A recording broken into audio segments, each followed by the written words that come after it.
Welcome to the NBA Coast to Coast podcast brought to you by thelines.com. Coming to you from vacation in Europe, Josh Lander, joined by my guy, Nate Weitzer. He's on the East Coast in the U.S., and we are talking about a very fun game here tonight, Nate. We've got a pretty big slate in the NBA to close out the work week on a Friday. We're going to be talking about the Kings and the Lake Show in this one. Got a couple other videos up for you today as well, so make sure to like and subscribe. Another game video up for you and our player props as well. Also head to thelines.com. That's where we have our great written content for you. Nate and the gang bringing you that stuff all week long during this NBA season. And our great odds finder tool is on all those articles where you can go ahead and make sure to shop those lines and those NBA player props to the best of your ability across U.S. sports books. Nate, let's go ahead and get into these lines tonight and then talk all things Kings and Lakers.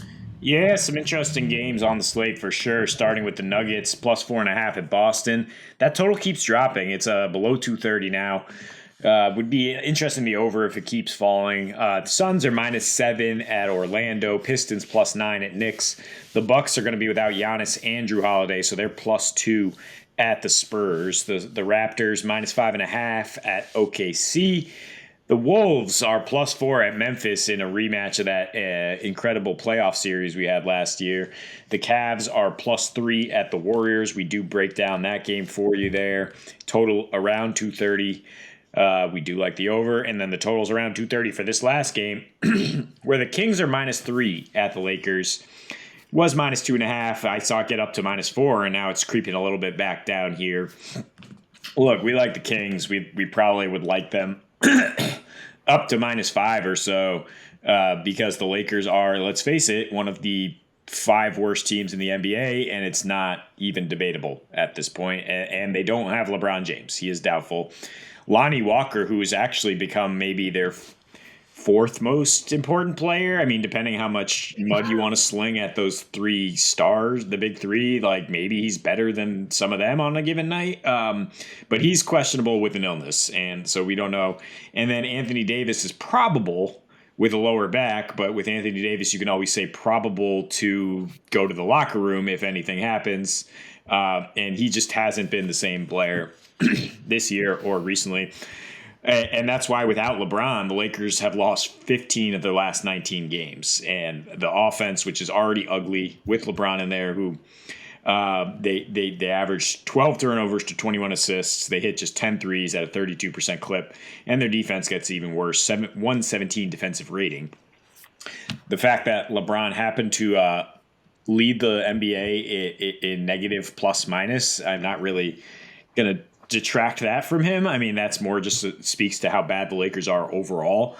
So I don't think that they're going to somehow get better without LeBron James, the way we talk about with some other ball dominant guards. I do think Westbrook's going to be a little bit more free to do his Westbrook thing and pad stats, but that has not led to wins lately. I mean, the narrative has been, the Westbrook's coming off the bench, they look a little better, but they're still losing by double digits to not particularly great teams. They can't hit threes, and the Kings right now, with Mike Brown at the helm, are playing that kind of pack-it-in defense we've seen Mike Budenholzer kind of perfect, and Mike Brown's been around a long time. He knows his personnel. He knows how to defend in the NBA. He coached the Lakers 10 years ago. He coached LeBron twice. So the fact that they're allowing the second most three-point attempts is great when you face the Lakers, right? Which is dead last in three-pointers, 29th in makes, and if they don't have Lonnie Walker, that is a huge guy who can hit a shot for them. And then the Lakers defense, while pretty solid in the half court, allowing the 4th most fast break points per game, big trouble against the Aaron Fox and company, getting the 8th most fast break points this year. The Kings are a lot better than their 4-6 record would indicate, and that I feel like we're always saying that when we look at the Kings, like, well, they're a few games below 500, but we will definitely take them as road dogs. And sure enough, I think they've covered in 4 of their last 5 in LA or against the Lakers at Crypto/Staples. The one time they didn't win last January, they still were damn close to covering. And you know who actually did the most damage against them? A little shooting guard named Malik Monk, who is now wearing a Kings uniform. So Lakers let another good one go, another laser, as LeBron likes to say. And yeah, they have no offense. You have no offense. You will have no chance. Facts. Man, I'm so glad you brought up Malik Monk. Love that guy.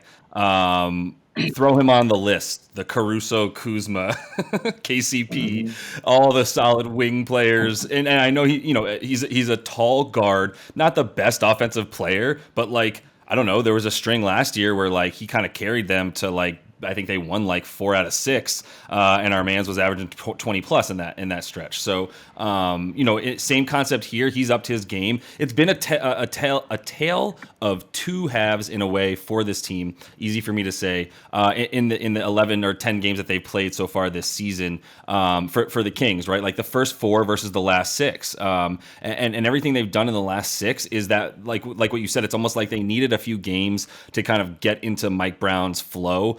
And the way that he wanted this offense to work, right? So at first, it was still them struggling to be able to hit threes outside of really Keegan Murray, who was really solid in the first 4. Weirdly, there's this sort of anti-correlation, if you will, negative correlation, where Keegan Murray was really good in the first 4 and they weren't winning. He's been really bad in the last 6 and they have been winning, but it ties to the exact same another inverse trend there where Sabonis was awful in his first 4 and he's very, very good in his last 6, right? And sort of found his flow in the game. He's gotten to the line a couple more times in his last 6 a game. He's gotten he's raised his field goal percentage from 50 to 57%, which is really a huge deal for someone who's not shooting more than 1 3 a game at the most, when he even does get a 3-point attempt, because he's doing everything from inside the arc, as we know.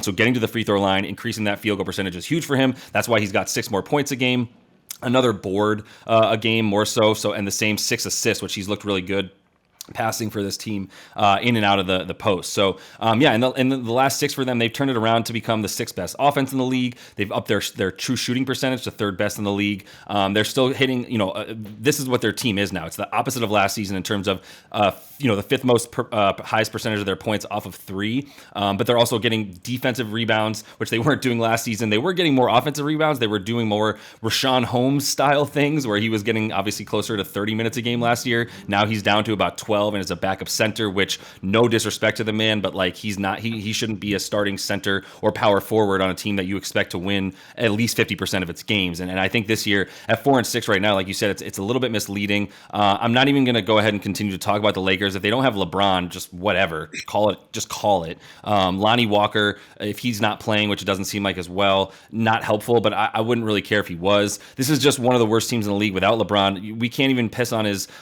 plus minus, because they have the second worst plus minus overall as a team. Like you were saying, it's not about him, it's about this team overall. So without him, they're even worse than the second worst team in the league, let's say right now, at least the worst offense in the league. So I would be scared to take points of any kind, even though both these teams are playing at 2 of the fastest paces. The Lakers, the fastest pace, and then the Kings are like 9th fastest in the league. But I would take a Kings over, and I would continue to feel good about some of these Kings players and maybe a few of their props, as like just it's over for the Lakers. This is a wonderful example of a great opportunity that we had to take the Kings over in wins, which we feel good about again, and still feel really great about the Lakers under in wins, which I'll remind everyone was at 52.5. They are 2-9. It was 45.5, I think. Oh, was that? Oh, am I wrong? Okay, yeah. The Clippers, that was way overcast. That's right. At 50 plus, and we were like, oh, absolutely not. My full capitulation, I was trying to short the Lakers in a positive way and say LeBron and AD are gonna have a revenge season and they're gonna get over this win total. And boy, that looks stupid. But now we get a chance to bet in the season, of course. And you talk about LeBron being out. I think the one angle to look at there is with some props. I don't really have the confidence to make it one of our biggest picks here, but Westbrook, I mean, these are kind of high, though. 21.5 points, 37.5 PRA for Westbrook on FanDuel. That's the first thing to open up here. I am kind of interested in that, though. And the under, actually, in Anthony Davis at 25.5, because, again, I mean, if you know what it's like when you get over 30 and you have lower back tightness and you go out there and try to play basketball, it usually doesn't end well. After like 2 jumps, you're like, oh, there goes the back. And we know Anthony Davis doesn't usually gut these things out. I mean, no disrespect in any way. It's just like, if you're hurt, early in the season, you're probably going to bow out. Even without LeBron, he had 25 against the Kings this last time out, and now they're just a much better interior defensive team. Richaun Holmes, who, they can just throw out there as a primary defender on Davis. They usually alternate between him and Sabonis, but they sacrifice some offense without Sabonis out there. I mean, you can go double big against this Lakers team because they don't have good perimeter play. So I think Mike Brown has plenty of options to try to slow Davis down, and you're actually getting slight plus odds on him to go under 25.5. So little bonus player props pick there. Yeah, a little bonus for you. No, I dig it all, and just Kings in this one, man. This line is misconstrued, right? Like this can't possibly be correct. I think maybe still this early in the season, if you see a line that involves a game with the Kings and the Lakers, we're all just conditioned for more than the last 2 to 3 decades to just take the Lakers, and that's why it still remains around 3. But I would take this. I'm probably going to adjust this line for the Kings. I think that the way that they've been playing the last 6 games is who they are, rather than the way that they started the season. So that is all the time we have for you guys in this one. Make sure to like and subscribe to that page. Continue to follow along with us as we're coming back to you each and every weekday, and we will be back with you guys on Monday. So until we see you next, happy betting.